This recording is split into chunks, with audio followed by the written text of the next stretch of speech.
Per beveik 2000 metų iš gentinių bendruomenių jų sąjungų susiformavo lietuvių tauta. Gimė Lietuvos valstybė, kuri nuėjo tūkstantmetę istoriją, paženklinta dideliu iškilimu ir dideliais praradimais. Jotvingiai – tai senosios Europos baltų genčių grupė. Vakarų Europos šaltiniuose jotvingiai dažnai vadinami sūduviais, o jų šalis – Sūduva. Kryžiuočiai vartojo jotvingių, kartais dar dainavių pavadinimus. Sūduviai jotvingiai buvo didžiausia genčių sąjunga. Pirmąkart jotvingių vardas paminėtas 945 metais Nestero kronikoje. Gana plačiose teritorijose jotvingiai gyveno pietvakarinėje Lietuvoje, šiaurės rytų Lenkijoje bei šiaurės vakarų Baltarusijoje. Jie vertėsi ariamąją žemdirbystę, žvejojo, medžiojo. Manoma, kad Dainavos centras buvo apie Suvalkus. Nuo X amžiaus jotvingiai nuolat kariavo su Kijevo Rusios, vėliau Haličo ir Volynės kunigaikščiais. Ant kalvų, upių santakose, kitose sunkiai prieinamose vietose jotvingiai statė medines pilis, taip atsirado Rudaminos, Eglinės, Šiurpilio ir kitos gynybinės tvirtovės. Pilių papėdėse kūrėsi kaimai. Kilus pavojui, gyventojai subėgdavo į pilis. Jotvingiai garsėjo papročių kilnumu, turtais, galybę ir narsumu. Jie puldavę 10-eriopai gausesnį priešą, garbingą laikė mirti už savo krašto laisvę. Net 3 šimtmečius jotvingiai minimi istoriniuose šaltiniuose. Tačiau 11-13 amžius šiai baltų genčiai buvo ne klestėjimo, o žūtbūtinės kovos už savo gyvenimą laikotarpis. Niekas taip nesiaubė jotvingių kaip kryžiuočių ordinas. 13 amžiuje jotvingiai narsiai kovėsi su kryžiuočiais ir visomis jėgomis priešinosi krikščionybei, padėjo prūsams. Kovos su kryžiuočiais už savo žemę ir laisvę vyko 5 metus. Paskutinis jotvingių mūšis su kryžiuočiais įvyko 14 km į šiaurę nuo Suvalkų, netoli Jeleniavo, Šiurpilyje. Vis tik kryžiuočiai galutinai įveikė jotvingių pasipriešinimą. 1283 jotvingių istorijos pabaiga. Manoma, jog tais metais visiškai sugriauta viena tvirčiausių jotvingių pilių – Rudaminos pilis.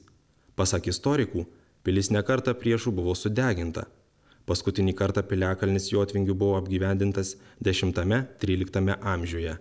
Yra manoma, kad Rudaminos pilį pastatė kunigaikštis Ringaudas, o Mindaugas čia buvo vainikuotas Lietuvos karaliumi.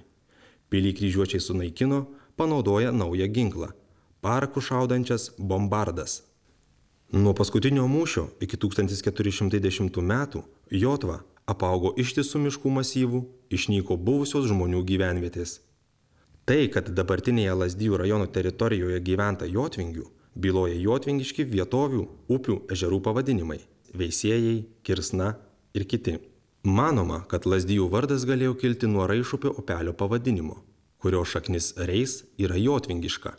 Jotvingių kalboje reis, o prūsų kalboje reisis reiškia riešutą. Vėliau šio upelio vardas buvo sulietuvintas ir pamažu Raišupis, Riešutų upė, tapo Lazdyje, Lazdynų upe. Nuo šios upės apaugusios Lazdynais pavadinimu ir kildinamas Lazdijų vardas. Lenkijoje, netoli Punsko, Oškiniuose, Petras Lukoševičius atkuria istorinę prūsų ir jotvingių gyvenvietę, alsuojančią senovės baltų dvasia. Manoma, kad šioje vietoje buvęs stiprus jotvingių dvasinis centras. Taip siekiama išsaugoti protėvių baltų palikimą, įamžinti jų vertybės.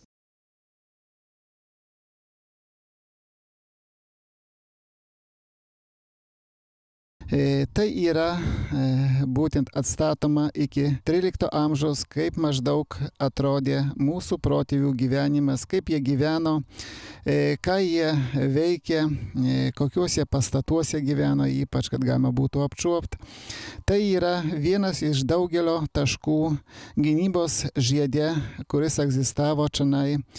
Tais laikais tai yra Šiurpilų piliakalnis, tai yra Eglinės piliakalnis, Klevų piliakalnis, Rudamina ir ten jau Lazdijų rajonas, tai Konė nusėtas yra visa gynybos sistema.